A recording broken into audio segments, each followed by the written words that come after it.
Hi students, welcome to online class. In this video, we are going to discuss about chapter 11 functions. Now we are going to discuss about the next mathematical function called sine function. What is mean by sine function? See, like the cos function, the sine function takes the single argument in radian. The sine function takes the single argument in a radian. It is used to find out the sine value for the given variable. It is used to find out the sine value for the given variable. See here, the sine function returns the value in the range of -1, 1. Can you understand, students? So the range of the return value, the resultant value will be -1, 1. Then the returned value is either double, float or long double. The returned value is either in double, float or long double, because the mathematical functions sine, cos will give the result in floating point numbers. The sine, cos and square root functions, these will give the result in floating point numbers. So only the returned value is either double, float or long double. Can you understand, students? So now we are going to see the program. So see here, hash include IO stream, hash include math.h. Then using namespace std int main. So the math.h is a header file which is to be included in the program. So whenever we are using the mathematical functions such as cos, sine, square root and then power function. So now they have declared the variable double x equal to 0.5. Double x equal to 0.5. So this is the variable we are going to find out the sine value. For this variable only we are going to find out the sine value. So what is the sine value of 0.5? So that is what we are going to find out. Then after finding the result should be stored in one variable. After finding the value for 0.5, sine 0.5, the result should be stored in another one variable. So they are declaring as result. So result is equal to sine of x. Result is equal to sine of x. Now they are printing using the cout statement sine of x equal to result. We are printing the variable result. Can you understand, students? Now let us see this thing in a practical manner. So open the Dev C++, start button, click on the start button, click on the Dev C++ option, then Ctrl+N for new file, then Ctrl+V. So after pasting the program, save the program. We want to save the program by pressing Ctrl+S. So we are going to save the file name as sine function. So sine. Now when I press F11 after saving the program, we want to compile and then we want to execute the program. So when we execute this program,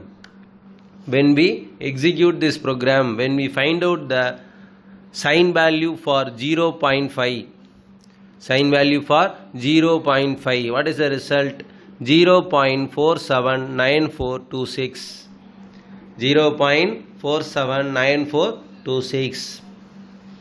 Can you understand, students, how to find out the or how to use the sine function? How to use the sine function?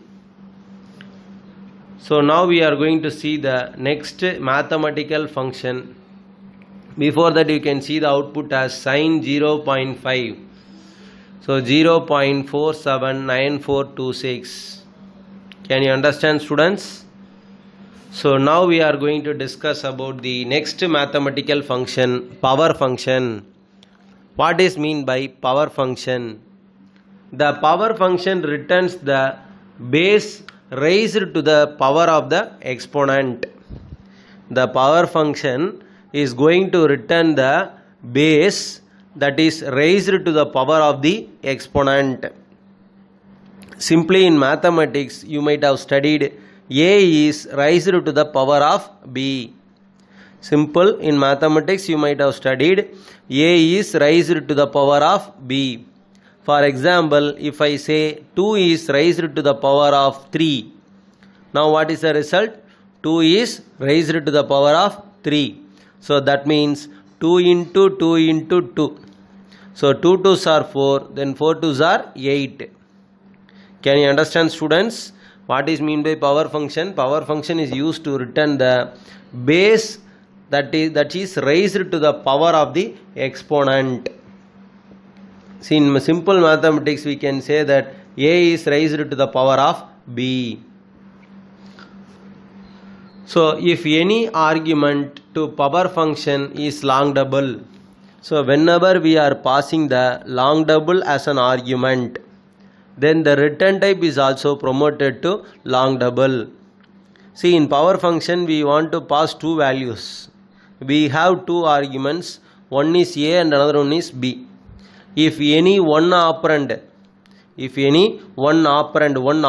is long double, then the another one is also promoted to long double.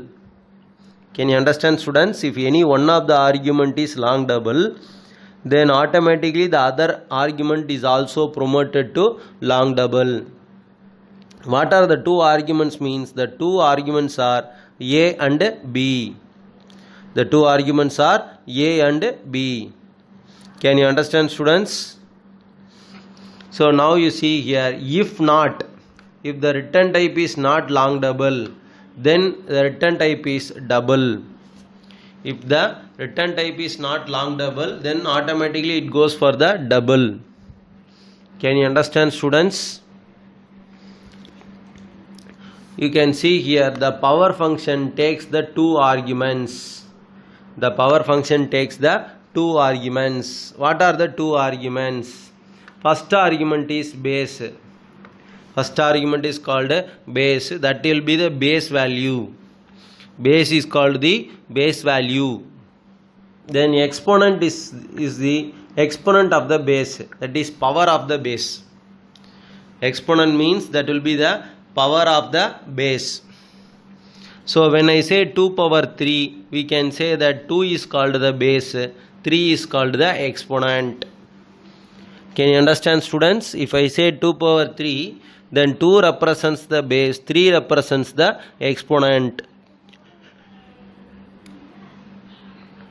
Like that, if I say 4 to the power of 4, then 4 to the power of 2, 4 to the power of 2, then 4 is called the base, 2 is called the exponent. Can you understand, students? So now we are going to see the program. In this program, they have find out the sign value as well as they are going to find out the power. See here, hash include IO stream, then hash include math.h. Hash include IO stream, then hash include math.h. Then int main. In the main function, they have declared the three variables. They have declared the three variables. What are the three variables? First two variables are base and exponent. So power function need two variables. One is one is base and another one is exponent. Can you understand, students? Power function requires two variables. One is called base and another one is called exponent. So the two variables are declared like that, double base comma exponent. And then what about the third variable, result? So result is to store the resultant value. If I say 2 power 3, 2 into 2 into 2, so totally 8. 2 2s are 4, 4 2s are 8. So the 8 should be stored in one variable. The value 8 should be stored in one variable. So the result should be stored in one variable. So that's why they are declaring the variable called result.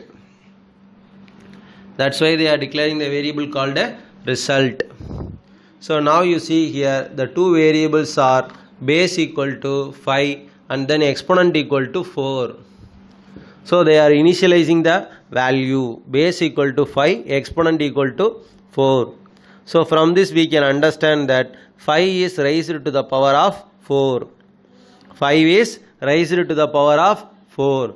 That means 5 into 5 into 5 into 5 into 5. 5 should be multiplied 4 times.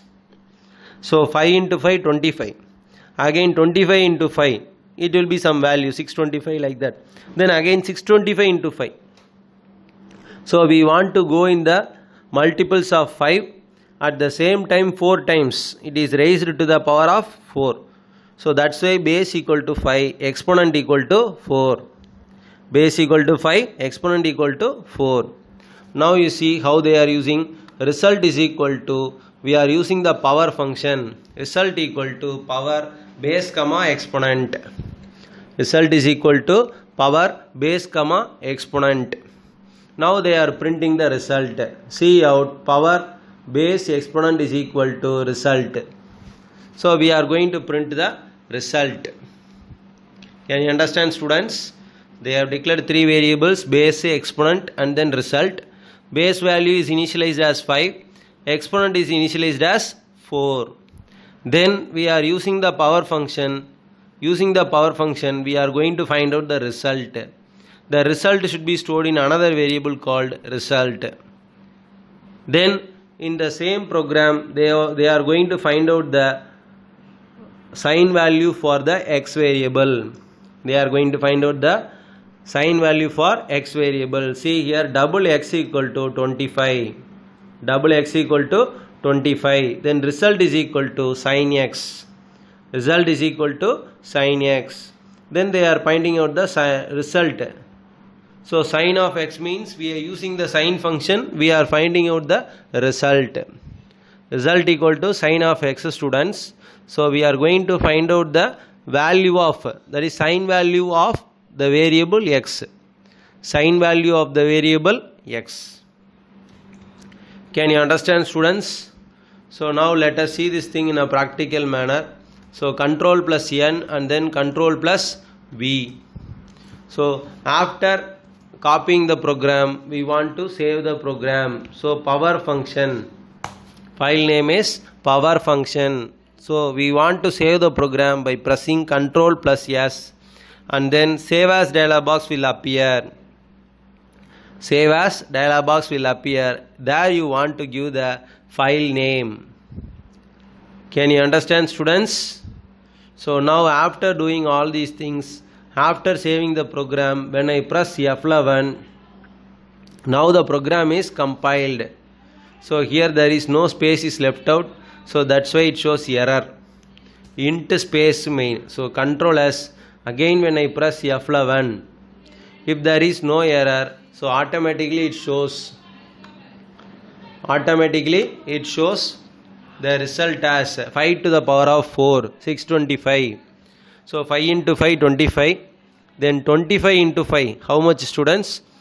20 times means 100. 20 times means 100. So 5 times means 25. So 5 to the power of 3 is 125. 5 into 5, 25. 25 into 5, 125. Then 125 into 5 is 625. Can you understand, students? 5 into 5, 25. 25 into 5, 125. 125 into 5 is 625. And then they find out the sign value for sign of x, sign of 25.